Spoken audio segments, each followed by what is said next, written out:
Good morning, all, and good evening to you, ma'am. Even though it is probably late night there. Today we have with us Miss Preity Upala. I hope I spelled that right. She is a actress, a thought leader, a political commenter, and she has joined here today with us to discuss the India-US relations for the next decade and how both countries can cooperate and collaborate towards a better world. So thank you, ma'am, for joining us today. And now you can continue. Once you're done with your initial thoughts, then we can have a continuous dialogue. Namaste, everyone. Thank you so much to YuvaLeads Foundation for inviting me to this amazing session. I'm thrilled to be here. I'll just give you a very, very brief introduction about myself so you know a little bit about my background and where I'm coming from. My name is Preity Upala. I am from Sydney, Australia originally, but I live in Los Angeles, California now, and I've been here for several years. I'm a former investment banker turned Hollywood producer turned entrepreneur here. I do many things. I work in the film industry, but I also work in media and politics. I have my own radio show called The Eternal Hour, and you can find it online. I also have my news show called The Preity Experience, and you can actually find that on YouTube. So apart from these, I write for many, many outlets. And I write specifically on geopolitics, international relations, US-India relations, conflict, religion, peace, uh, all those interesting topics. I also happen to be a Dharma ambassador, which means that I speak and write on Sanatana Dharma, Vedic philosophy, and Indian or Indic spirituality. I'm writing my first book. It's going to be on Shakti. So I urge all of you to, keep in touch with me because I think you'll enjoy the book. It's probably something that might align with your own views on feminism and female empowerment. I'm sure it's an Indic look at this topic of female empowerment. And then obviously I speak around the world. I've spoken at sort of Women's Economic Forum, the WEF, Horasis, and all kinds of interesting panels and conferences. I worked with a few think tanks as well in India and America, and I just continue to, do all of these things that I'm passionate about. All right, so that's a little bit about me, and I will get started on my talk, which is the U.S.-India relations for the next decade. So I truly think that this relationship is a very special one. And I think for the next several decades, say for the next 50 years, it will be the most crucial alliance, strategic alliance in the world because of many reasons. So before I get to how I see that panning out, I actually want to talk about how the relationship has been so far, because it hasn't actually been as rosy as one might expect. So there are three factors in determining relationship between two nations. You look at military, you look at trade, and you look at governance. So let's look at the governance aspect because that's, I think, the easiest one of the three in the case of India and the US. They're both open liberal democracies, so open market and so on. I think from a governance perspective, we don't have a problem there. I think they're very aligned, very much aligned. The second one, of course, is trade. So currently, the trade between these two countries is about 150 billion. Funnily enough, it's actually in the favor of India. So India has a $20 billion surplus, which is very interesting. And much of this surplus and even the trade that, the exports from India to the US happen to be in the technology, development, and service industry. That's really a strong point. So 150 is pretty healthy. I think it could be double or triple that. There's several reasons why it's not any more than 150 billion, but definitely it's not bad at all. And the third one, of course, is the military. Now, it's only recently that the U.S. Military and Navy has been exercising a lot with the Indian Navy and military. In fact, I think the U.S. Navy exercises the most with Indian Navy than anybody else in the world, right? So this is great. I think they're finally coming to a point where they realize that they have to work together. This relationship has been pretty tumultuous, actually. One would think that they should have a much stronger military alignment as well, but post independence, sort of during the Cold War era, because India took such a non-aligned point of view or stand diplomatically, it wasn't able to join with NATO and the US powers, and it actually got closer to the Soviet Union and then eventually to Russia, which is adversarial to the US. So we've been sort of stuck in this love triangle love affair, I think, where I think both the US and Russia would love to have us on their side, but we've been with, I think, Russia for the longest time, and recently we started flirting a little bit with the US. I think even from our part, because we've been burned in the past, we are trying to not, I don't think we want to be hurt again. So I think we're trying to be wise about this relationship. But moving forward, I do think that the US is going to be very important for it. We have started buying advanced American military equipment. We never used to for the longest time, and now we're buying quite a bit. In fact, the recent visit by President of the United States to India for that famous Namaste event in the Motera Stadium, it actually ended with a $3 billion sale of these MH 60 and Apache helicopters sold from the US to India. So it's certainly that's pretty legitimate. And but we always have to think about, at the end of the day, the bottom line is, if there is a war, if we get involved in a conflict, if we get attacked, is the US going to be there for us? Because they haven't always been there. When you look back at 1971 or in the 60s, they not only didn't help us, in the case of 91, they were thwarting us. They were actually the adversary there. We decisively won that war, which was helpful for us. But we don't have a great history of them actually helping us and coming to our rescue. I think times have changed, and I think also the relationship between the leaders of these two countries is also quite different than it used to be several decades ago. So let's look at the good, the bad, and the ugly of this relationship. The good, definitely, they're the political system, right? They're both democracies, liberal, they're both sort of secular in their own way, open market, capitalistic environment, market-driven economy for us since 1991. Second point is technology. The USP of the United States is technological advancement, right? And the USP of India is actually also technological development and services. So this is where they really align quite a bit. And I think the US feels very comfortable in collaborating with India for their technological needs, even on the very highest levels. So I think India becomes very attractive to them, whereas there's other emerging economies that just don't. Also, the English language, I think we must never forget, we are the second largest English speaking population in the world. Hopefully, one day we will be number one. I hope that day is coming soon. But having a English speaking, savvy, hip, young, hardworking, dynamic workforce, which we do have, is extremely appealing to a lot of the Western nations, including the US. So this can only get better.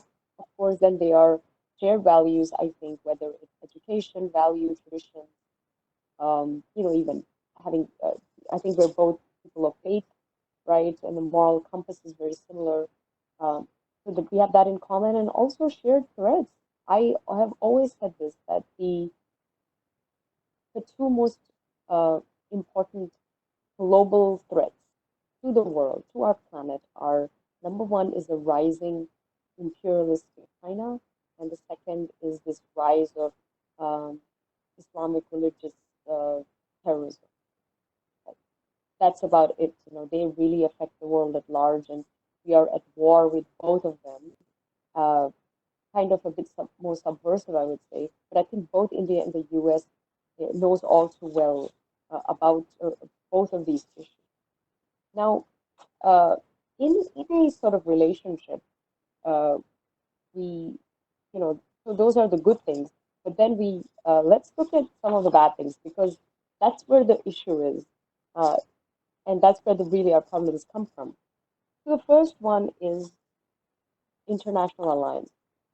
I think for some reason it shouldn't be the case, but our greatest weakness has been this kind of non-aligned movement or non-aligned stance that we've had, but also our ability to. Uh, this should be a good thing. Our ability to get along with everyone. We are friends with everyone. We don't have enemies. We're not attacking and hurting countries. We haven't instigated wars. We're not a terror nation. We have no desire to expand, and also we're not spreading our faith around. So this should be a good thing. But the problem with that is because we can have alliances across the board, the adversaries don't like it.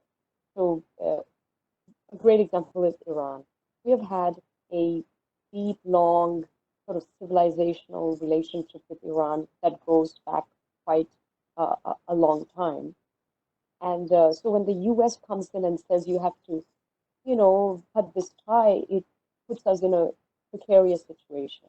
Because I don't really think anybody can dictate who we can be friends with and who we cannot be.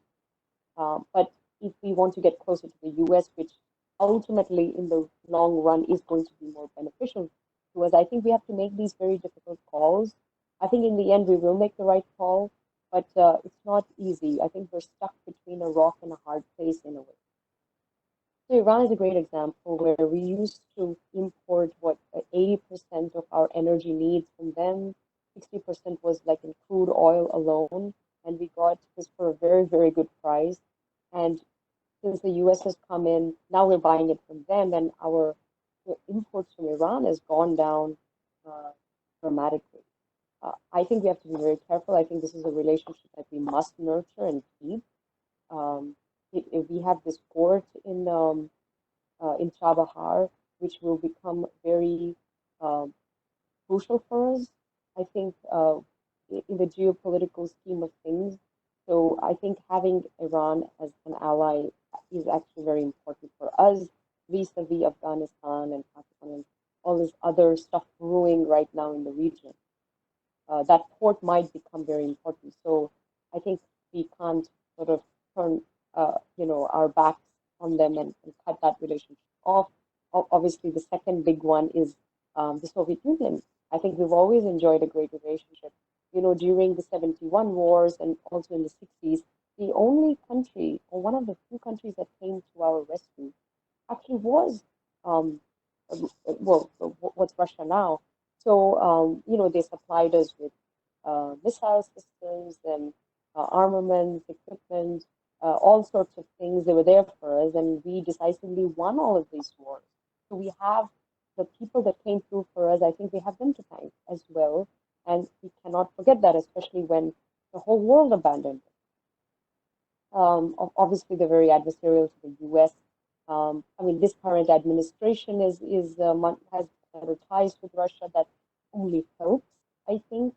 I think we have a Russia having a good relationship with the US. I think India is happier. Everybody is happier that way. I think that Russia has an unbreakable history with India in a way that can't be sort of pushed away. Um, and then obviously the big elephant in the room, and I hope one day this won't be the elephant in the room, but for now it still is. of course, is our neighbor, Pakistan. So, vis-a-vis Pakistan, I think the US and India have had an extremely antagonistic relationship. The US foreign policy has been atrocious for us. I think we have been the victims of very, very bad policy where we just found the US giving billions in aid to Pakistan, which ended up using it for their nuclear program and for their uh, terror economy. You know, I don't know how many people know this, but their entire economy is run by their military. Their military runs the country. It's an artificial state. It's not a real country. It doesn't really have any identity or it doesn't really stand for anything.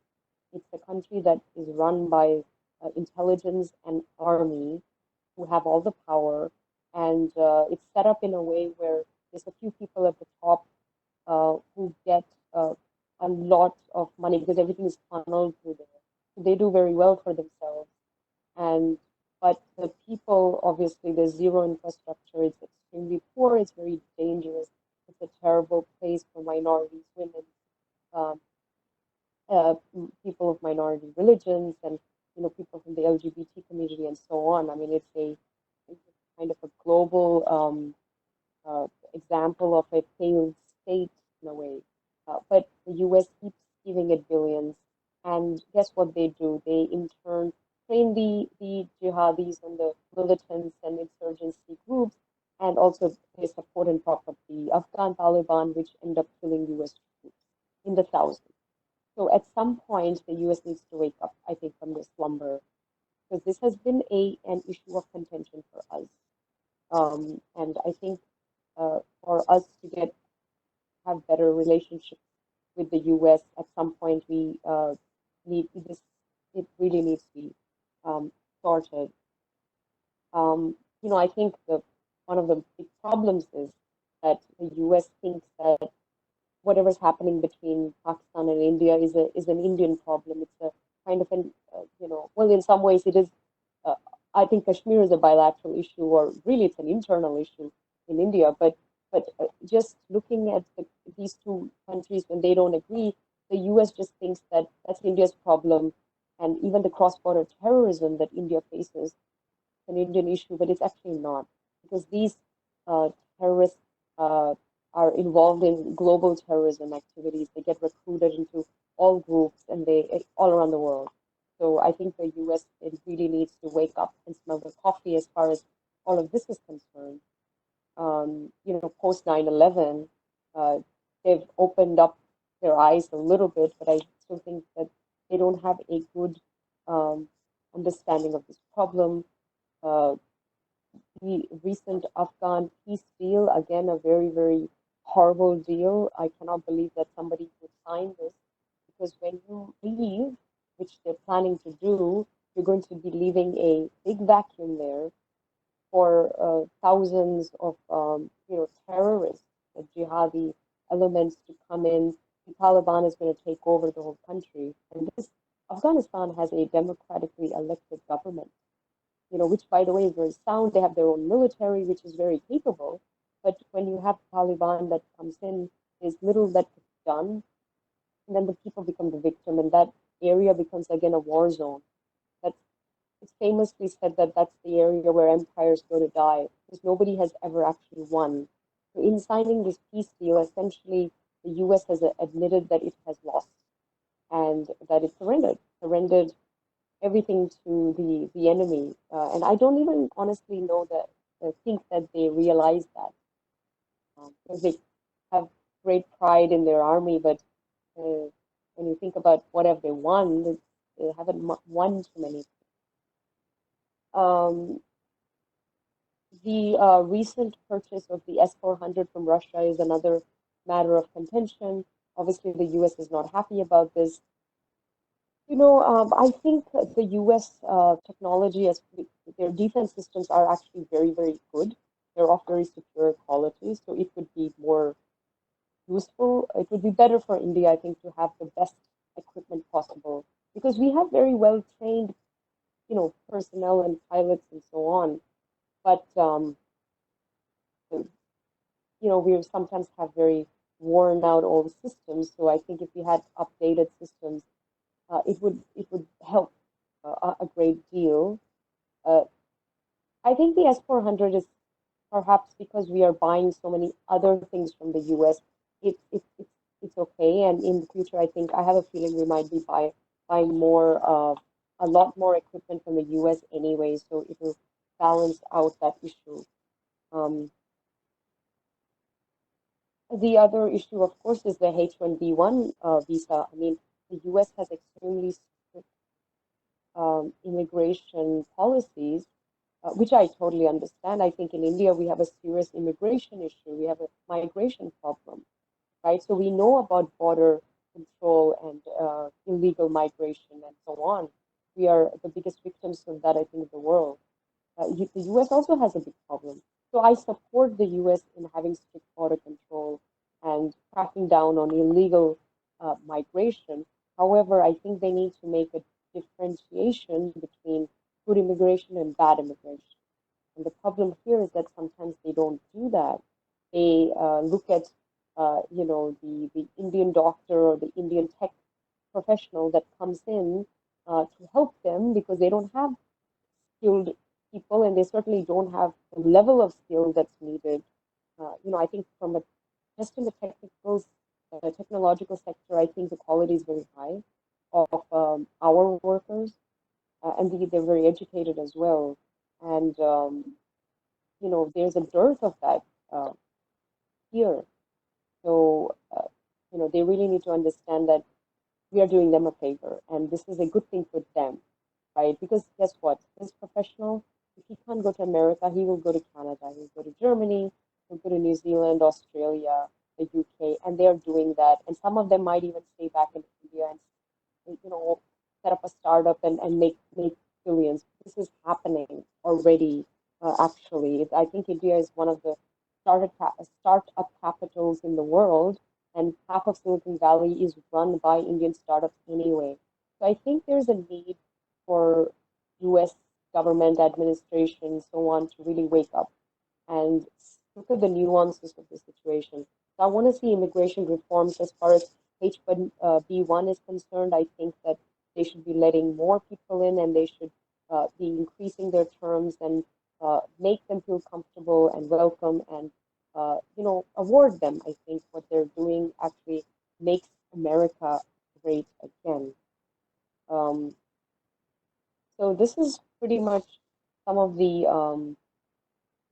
main issues. Look, another issue is that in a dynamic, in any dynamic between two countries, you always have a big power, and then you have like sort of a junior partner. In most relationships, the U.S. is the big power, and other countries, including Japan or whatever, they're all seen as the junior partners. In the case of India, well, certainly the economy is smaller, but I don't think that India really looks at itself as a junior partner to anyone. I'm not so sure it is a junior partner. I think it's really a standalone entity in many ways, doing kind of has something special, its special place in the world and also in civilizational history, I think. So, I think the US can't expect India to just fall into line. They can't dictate our alliances. They can't dictate who can do business with. They can't dictate domestic policy. We're not going to do things just because to keep them happy. And I certainly don't think that the US should be interfering in the internal politics and drama of India, whether it's Kashmir or whether it's any multitude of issues. They don't really have a right to, ask for things to be overturned or make a big fuss about it, because we don't do that to them. And trust me, there's plenty of things wrong in America where I think we could even give them very good advice, but we don't do that as a courtesy. And I think we should not be expecting that from them. But as alliances, as allies, we wish them the best. We want to see them grow because that only helps us. And even the US needs to realize that a strong India is actually better for them. A weak India makes China stronger, and I don't think they want that. I think in the Asian region, they prefer one great power. Um, so, you know, we do see them as a stabilizing power in the world, and they also see us as a stabilizing power. Um, I recently um, was reading this about uh, specific numbers with trade, and I thought it was very impressive. So I do want to read it out because I think you would enjoy it, hearing about some of these facts. The Carnegie Endowment for International Peace, which is a global think tank, these are some of the numbers that it came up. So trade has quadrupled to 150 billion between these two countries since the last 10 years.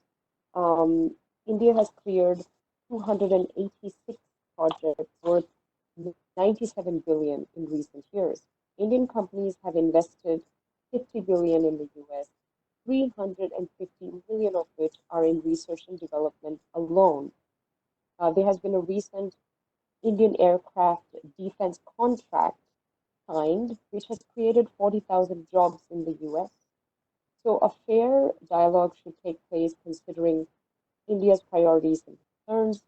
Demonizing the climate of doing business in India by US companies could end up being counterproductive. Our Ministry of External Affairs often has some great quotes and statements that it makes. And Dr. Subramaniam Jayashankar recently said that if you look at the growth areas of this relationship, the ability and willingness to work together is there. I do see and hear in America that wants very much a partnership based management of world affairs. Um, Once we have a political and military comfort level, we can come into any situation with harmony and can collaborate on many global initiatives, whether they're humanitarian or counterterrorism exercises. Relationships are never easy, but the grand strategy underlying, underwriting our ties is fundamentally sound. Relationships need maintenance from time to time and sometimes even an upgrade. Similarly, the Secretary of State Mike Pompeo of the US has also said great friends are bound to have differences. Um, you know, he's he's committed, and he says that he does. Um, he's committed to ensure that India has the um, capability to uphold its territorial integrity, and including that there is intelligence and counterterrorism uh, information sharing between the countries to fight Islamic terrorism. He also admits that China's BRI, the Belt and Road Initiative, comes not just with strings attached, but with shackles. So he understands that both leaders want prosperity for both countries and that the United States stands by India's safety needs, that both countries will plot a path forward. I think if COVID has shown anything, it's shown us that India is the kind of superpower or emerging power that the world needs. I think it's made the whole world get even more suspicious and more critical of China, and they actually see India as a much more moral and stabilizing power. And I do think that it's time for India to step up and take a real leadership position on the global stage. I think the world is waiting for it to be more than what it has been, quite frankly.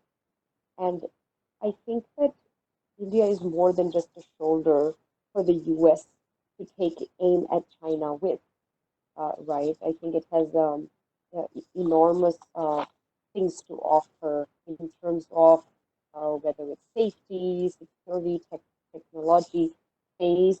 You know, NASA, the ISRO is the second best space program in the world, second only to NASA. And I'm sure that they both will be working together for future missions. AI, in the area of AI and research, I think, again, both countries are working hard. In the example of Big Pharma as well, I think we supply huge number of the world's pharmaceutical needs. and we could be even the number one manufacturing hub. Certainly, we could do that, and I think countries could be much more um, comfortable, getting pharmaceutical needs met by power like India than with China, considering what has just happened.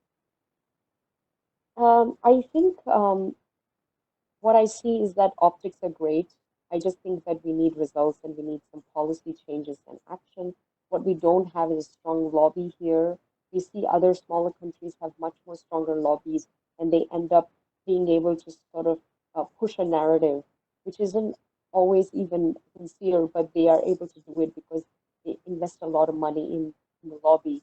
We don't do that. It's left for the sort of the Indian American citizen to sort of explain things or justify actions of the government of India, which I don't think is to be their job. And it kind of puts a lot of pressure and burden on the Indian American. Um, this election will have an enormous effect, I think, on India moving forward, depending on who wins. So I think we have to brace ourselves and just kind of hope and pray that the right person who is pro India ends up winning. Um, Due to the size, population, and rising influence in the world, I think India is too great a power for America to ignore and even the world to ignore. So I think that this relationship really is going to be the most strategic uh, alliance in the next several decades. Uh, the US is an indivisible ally of, and India is an indivisible ally of the US. History compels and destiny beckons that these two great powers will dance with each other in the future. So this is my talk on this topic. I hope you enjoyed it, and I hope you got a lot of information. I gave you, I spoke a lot. I said a lot of things. I gave you a lot of facts and kind of said a lot of numbers. But I'm here to answer all your questions. So please go ahead and let me know your comments, feedback, and any questions that you have. But thank you so much for the opportunity. Thank you, ma'am, for giving such a great information about India-US relationships in the past and now. Uh, Yes. if anyone has any questions, they can ask in the chat, and I will open up the chat and I will ask you the questions if someone asks from the current audience. But we do have some questions from the people who have signed up but could not join the session. So one of the questions that was asked by one of the participants was that if you look at the current situation which China has directly or indirectly caused due to the virus, how do you look at a combination of US, because it is the most badly affected, US, India, Russia, and Japan kind of boxing out China to start being more open about the things that they are doing? Because one of the major problems with China is that they do not allow anyone to come in to inspect any of their doings, and also that they steal everything in terms of whether it is intellectual property from other countries. So do you think all of these countries, major countries, for example US, India, Mhm. Russia, Japan, could kind of put up diplomatic pressure, militaristic pressure, trade pressure for that matter, to force China to start being more open about their doings in the world? Okay, very good question. Firstly, Russia is not going to be one of those countries that's going to be holding China accountable. So just so you know, because they're both communist, right? So they are also very sort of not very transparent in their own dealings. So, but yes, I think it's time for the West, and with countries like India and Japan, I would say, it's the Quad. I think the Quad, which is the U.S., India, Australia, and Japan. These four countries really are proving themselves to be responsible, moral, and stable. And I think that they're uh, kind of holding the world accountable. So I really think that it rests on them to uh, at least open a conversation. Now, Australia has been really, I'm from Australia originally. I'm an Australian citizen, So I spent all my childhood there. But I'm very proud that they have been one of those only countries, I think, that has really put their foot down.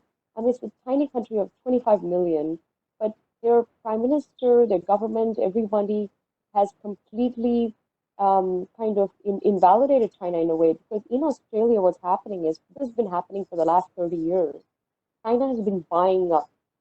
They own the casinos there. They own the they're owning media houses. They're owning so many things that are that aren't even Australian anymore. So I think Australia knows when the Chinese come and buy, they actually feel kind of victimized and alienated in their own home.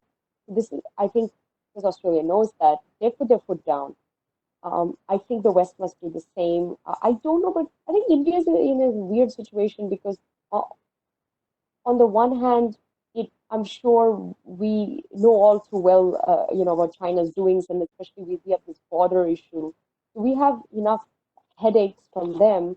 But the other thing is that I just feel that I think that these other countries, Japan, Australia, and the US might, and maybe the UK as well, actually, it might be more effective for them to put their foot down and hold China accountable rather than only India uh, having the big, like, broadcasting that and kind of calling China out. I think we need to tread a little carefully with our relationship with them because I know we can all say what we want, but our economy and our future and prosperity actually depends on their cooperation with us too because we do so much business with them and we also import a lot from them. And until that changes, they're not going anywhere, right? It is really going to be the manufacturing hub of the world for a long time to come. Sadly, that's just the way things are set up. We're so dependent on them. Even if we wanted to stop uh, buying things from them, where are we going to go? There is no other country that can rival. There are some smaller countries that are putting up a good fight, but it's not the same thing, and they are not a replacement, right? So we have to bear that in mind. But I think it's time for the West to, the U.S. really needs to do something about this. Uh, I don't know about sanctions because that would also affect trade and all that stuff.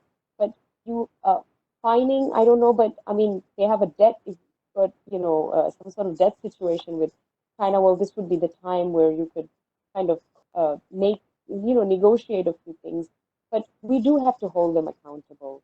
I think UN, the WHO, and all these international institutions really need to do their bit by holding I mean, for the last 4 months, the whole world economy has come to a stop and nobody's asking any questions, right? So I don't think it's okay that they getting a free pass from maybe the biggest disaster that we've gone through. It's very bizarre. It doesn't make sense at all. So I think when things settle down a little bit, there will be questions asked. And I think India can support the other countries. I don't want to see it be the main voice, though, because we are already kind of having an adversarial kind of relationship with them. And the worse that gets, it actually hurts us more. And we also don't want them attacking us in any way because they are capable of that. The next question that we had from our participants was uh, Indians are probably the highest number of students that go to US for their masters to take further Mhm. education and so on and so forth. Do you see more academic collaboration between institutes in India, for example, IITs, NITs, and academic institutions in US?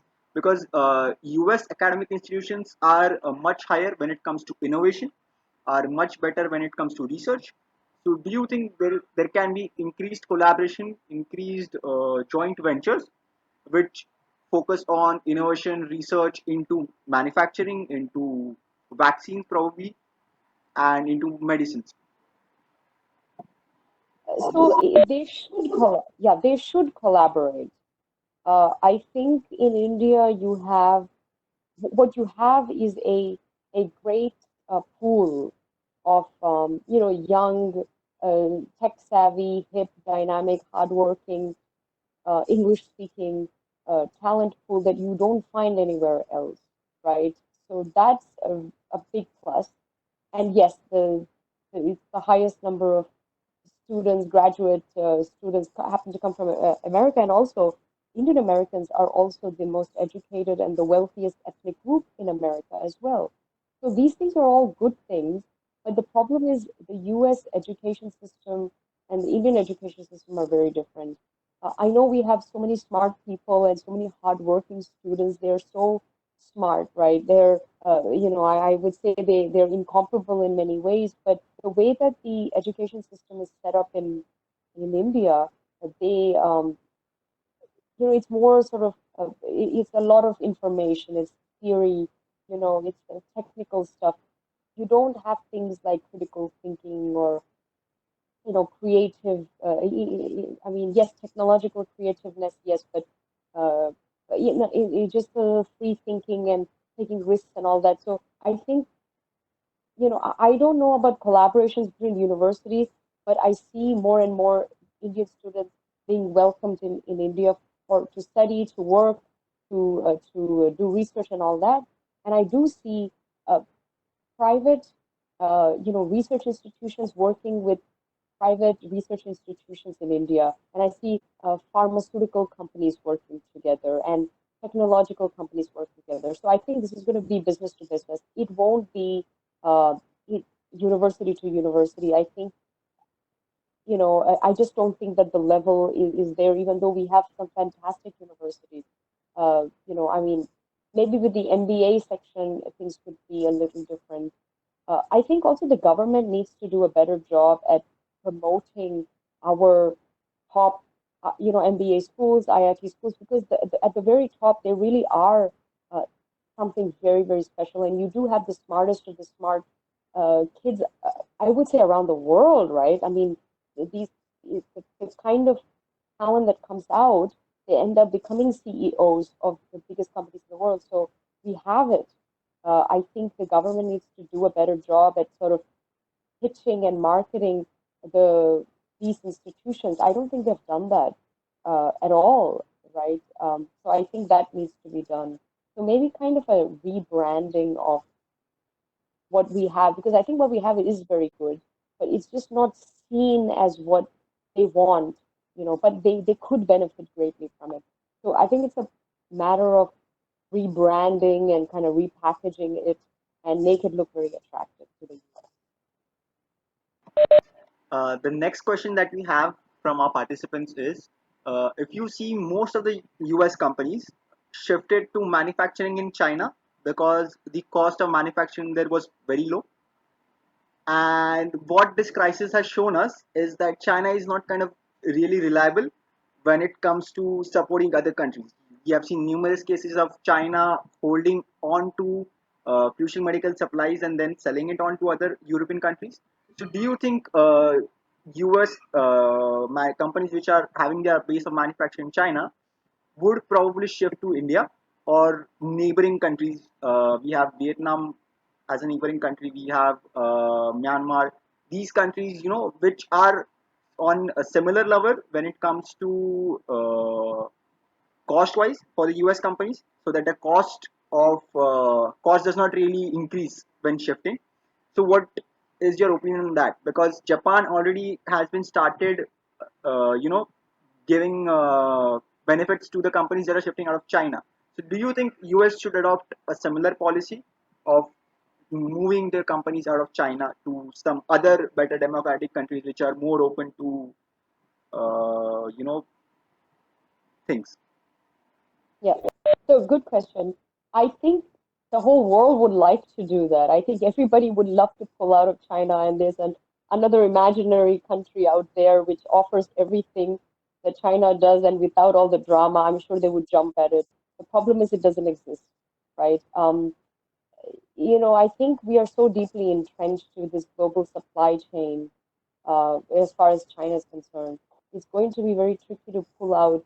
I know everybody says that they want to. And yes, I think Vietnam, Taiwan, and some other countries have managed to get a little bit of the fallout. It's not a lot. I think majority, because it's just set up so well. I think in China they have, whatever labor laws that they have and the price and all that, it just kind of works. I think with India, I don't think it should, I don't think it wants to, and I don't think it should aim to be a manufacturing hub at all, because I don't think that that's where our strengths lie. I think we really are, we should be the data provider for the world, or the technological hub of the world, technological innovation hub of the world, maybe pharmaceutical and science technology. There are so many other things, and also soft power, right? There's so many other things we can do where we really could be this incredible force in the world, and also economically we could benefit enormously. But just being a straight up manufacturing replacement, I don't think we are set up for that. I also don't think that that's where we are. That's where who we are. I think we're so much more than that, and we. I don't think anyone can compete with China because they've been doing this for so long. Uh, but I think some, and also Japan has offered incentives, but still very few countries have shifted to Japan, right? So some countries, I think Vietnam, Taiwan, Thailand, they've benefited a little bit. India, I think they've picked up a couple. It's not as much as it could. So again, this is where the government needs to do a good job of marketing and pitching, because this is the time when I think everybody's a bit vulnerable, and you wanted to, kind of take advantage of the situation and show yourself as a good alternative. At least try, because I don't think I mean, you aim for you shoot for the stars, and then you might land somewhere, right, on the moon or whatever. So, uh, you know, we need to do a better job at sort of pitching ourselves, at least in some sectors. And I'm the problem also with Southeast Asia is they're all competing amongst themselves, right? So it's great to say that it's shifted away from China, but then if it goes from China to Vietnam, how does that help us? It doesn't help us at all, right? It only helps us if it comes to India. So I think we have our work cut out for us. I think we should focus on our strengths, but I think better effort needs to be made than what has been made as far as making India attractive. We have serious problems with labor laws and all sorts of, making it easy for them. I'm sure there's plenty of companies that would love to move to India, but they are so difficult. They're still um, very, very. They're not that friendly to foreign investment and so on. I know it's better than before, but it's not as smooth as it could be. And if you make it very easy, they will come. So I think this is on us. I don't think we can blame anyone if nobody's coming. I think we can do a much better job at making it more easier for companies to shift. I will ask you one last question if we are running short on time. Uh, this question is from one of the participants. China has done this Belt and Road initiative where they are loaning out money to poor countries, you could say, in Africa, and right. Do you think India and US can collaborate together and help these countries out of those loan debts? Because you see an example of Australia, like you gave some time ago. They just go there, give that investment, and the Chinese then take over the entire place. We have seen similar examples in the Pakistan, the port of Gwadar. They have kind of taken it over. So, do you think India and US should collaborate to help these countries out by actually giving aid which helps them, and not kind of catch them in this loan debt thing wherein all the benefits actually go to the Chinese companies? Okay, so this is great. I'm so glad you asked me this question, because I just wrote a piece for the Jerusalem Post as well as Foreign Policy magazine about CPEC. So CPEC is the China Pakistan Economic Corridor. It's the flagship um, program, let's say, of the BRI, which is the Belt and Road Initiative. And I actually wrote quite a piece on why it's a corridor to nowhere. it's a failure. It will not work out, And so I think that we can have satisfaction that I know what they're doing is terrible. They're essentially loaning countries, loaning money to countries that they know cannot pay it back, and in the process, they will own it. And these countries are completely falling for it because they've got very corrupt leadership who are able to sell the country, to put, kind of throw the country under the bus.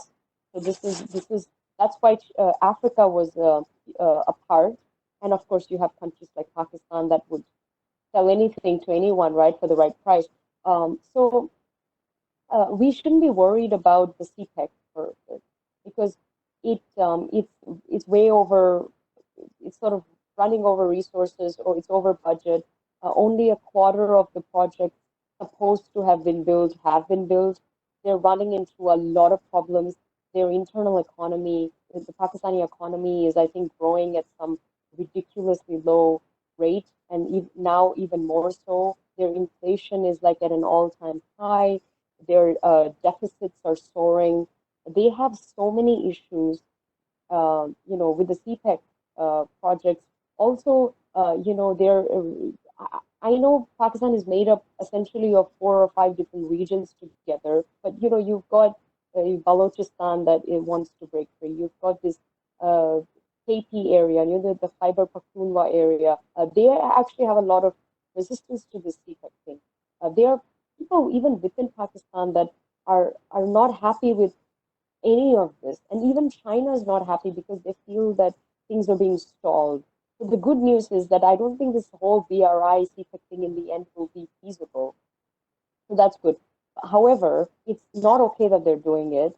Also, the Gilgit-Baltistan, which is part of the POK, that is technically Indian land. So if they really try to build some, whatever they want to build on it, we have a case that I think we should seriously pursue. And I just feel that the POK region at some point will return because that's really a part of the entire state of Jammu and Kashmir, right? That's not another country that we are trying to claim. That's a part of our state that we lost. And shockingly, we never tried to get it back. So I think the POK thing will come back. But I don't think that US and India should be financially helping, Africa or subcontinent South Asian countries. I don't think that's the answer. Then it'll end up being a little BRI on its own. I think instead what they should do is India and the US uh, should come together and collaborate on maybe their own version of it. And the Indo-Pacific, this new thing that has come up, I think this is great. I think this, and it used to be Asia Pacific, but now it's Indo Pacific. And I think the US is genuinely interested in aligning with India as far as the South China Seas and the Indian Ocean is concerned, because what China is doing there is not okay. And even the US doesn't like it. And I think that's where they really see India as an ally. It's with the seas and all that, right? With their navy and this whole Indo-Pacific thing will be very good. So I think that we could work with the U.S. And may have, some mutual infrastructure or projects like that. The CPEC, I don't think will be a big success. I think BRI, you just hope that it falters at some point.